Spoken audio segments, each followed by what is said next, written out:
6:50, we're following several breaking updates here this morning. Beginning in Rochester, police need your help searching for the suspect responsible for shooting a bouncer at a bar on Monroe Avenue. It happened at J.D. Oxford's. Reportedly, the scene there. Aron Spitzer is live with more on what happened. Aron. Brennan, Michaela, at around 1:45, police received a call for reports of a person shot. Now, when they arrived here at J.D. Oxford, they found a man, 37 years old, shot at least once. He was rushed to the hospital and is expected to be okay. We're told this all started with a fight that broke out inside the bar. Security was working to break up the fight when shots were fired by the suspect, which hit the security guard. Police are still unsure if he was the intended target. The suspect ran from the scene before police arrived. No other injuries have been reported. Oxford has had issues in the past, though. In February, police says there was a fight outside and a 25-year-old was knocked to the ground and run over by a vehicle. Now, police do ask that if anybody has any information on this morning's shooting, that they come forward by calling 911 or reporting anonymously through the Crime Stoppers tip line. For now, reporting from Rochester, Aron Spitzer, News 8. Aron, thank you. Updates on that on our website. Turning to the other big breaking story, a live view from the thruway cameras. 3 semis crashed early this morning on 90, and it's still blocking every right lane going eastbound from exits 42 and 43 in Ontario County. This is Geneva and Manchester. Eastbound lanes of 90 shut down. 1 lane westbound also closed.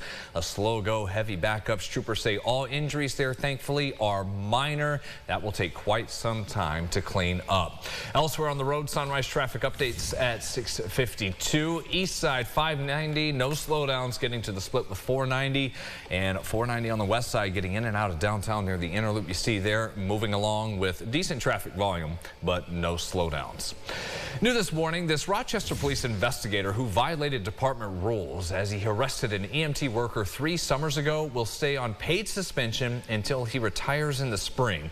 Going back to July 11th, 2022, Lakia Smith had just brought a patient in need of immediate attention to Strong when she said she accidentally opened an ambulance door too fast, hitting Charles Lotempio's police car. And that's when he asked for her ID, but she explained she would give it to him as soon as she was done bringing the patient in.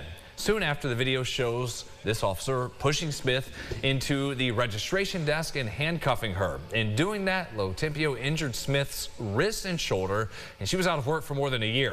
Under the agreement between RPD and the police union, the city will apply to have Lotempio's basic training certificate as an officer revoked when he's eligible to retire in March. We have the full report on this agreement at rochesterfirst.com, as well as our previous interviews with that EMT.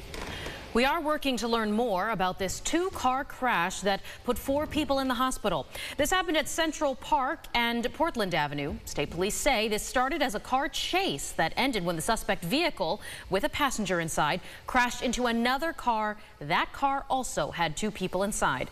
Troopers say all 4 people had to be taken to the hospital for minor injuries. Ontario County business leaders and developers believe they have an answer to affordable housing issues, but the state has to give the okay to fund this proposal. County leaders are applying for a $1.5 million state grant. If approved, it would give property owners between $50,000 and $75,000 to fix up distressed properties for rental use, and this will help low-income individuals. The catch here is the property has to be 5 rental units or less and currently uninhabitable. You've got something that, squirrels are running around in and there's trees growing in there, that's fine, because that's actually what they're sort of looking for. They're looking for the distressed properties. Since this would be outside normal operations for the county, that is where a group, Finger Lakes Community Action, comes in. It's really important to understand the distinction. It just can't simply be vacant. It's got to be in pretty rough shape to take advantage of the grant and so forth. The grant would help bring windows, roofs, furnaces, everything in the units that need work up to code and allow for accessibility requirements. The next step is to finish this application for the grant, send that off by next week. A decision then from the state is due by December. Well, lace up those roller skates. In celebration of Hispanic Heritage Month, Monroe County and Para la Cultura are hosting a free skating event tomorrow night. Skating, of course, a fun activity for the entire family. And this time, skaters can also learn about Latin history and culture right here in the Rochester region and beyond.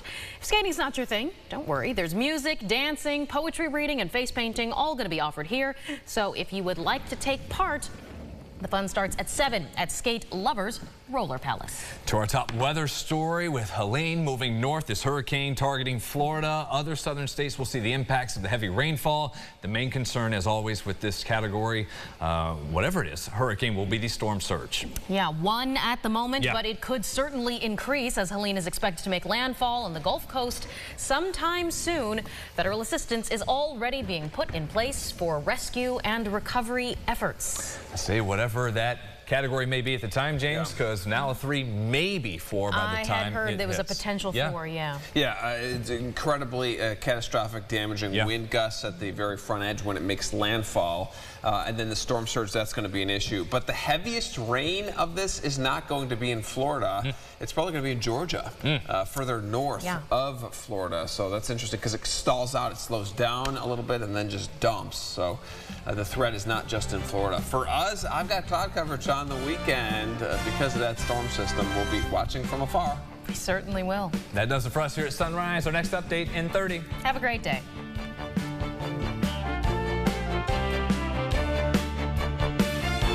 Follow News 8 wherever you are on RochesterFirst.com, Facebook, X, and on our app for news and weather.